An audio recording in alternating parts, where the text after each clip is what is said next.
Judge Dearie is a longtime judge in Brooklyn, federal judge appointed by Ronald Reagan.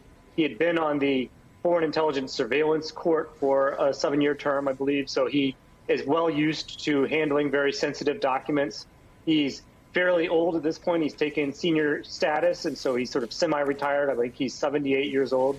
He does not have a reputation for moving quickly, and so that we'll see how that plays out. You were right that he's already scheduled a conference for next Tuesday to sort of get going, but that's just to sort of talk about, well, what should we do? What should the plan be? What should the schedule be?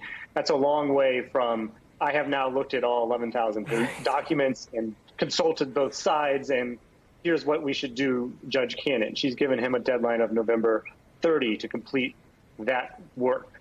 So this is where things are getting going now. It is correct that Judge Cannon, that's the judge who appointed him as special master or Trump appointee from 2020, has in some kind of shadow way rolled back part of her opinion by putting an explanatory gloss or clarification on it that made quite clear that the FBI can do quite a lot of things with these documents, short of presenting them to a grand jury, which means using them to indict someone, and short of asking witnesses about their contents.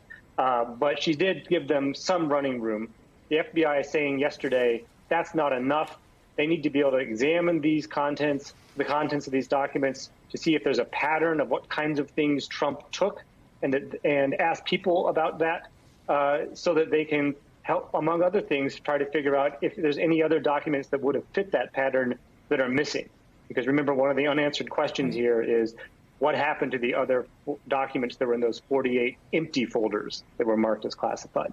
Lots of unanswered questions. Jill, we know we're going to hear from the former president tonight. Our team will be monitoring that to see if there's anything significant. But the former president told a conservative radio host he, quote, can't imagine being indicted. Should he start doing visualization exercises, Jill? Yes, he should.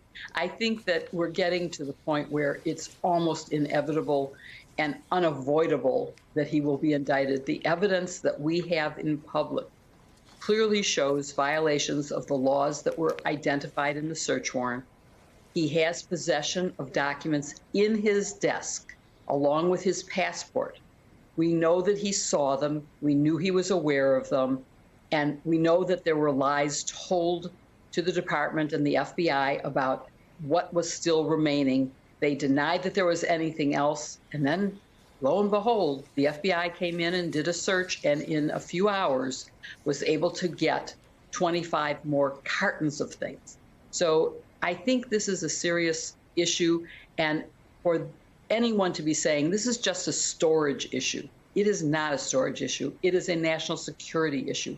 He had documents, the disclosure of which, and we don't know that they were disclosed, but they could have been. They might have been overseen by any one of the many people, public people, who are in the club. This is not a private residence where you know exactly who's there. There's hundreds of people who come there every day just to play golf or use the pool. And so I think that there is a real risk that needs to be investigated. And that's why the FBI needs these documents right away. We can't delay this investigation.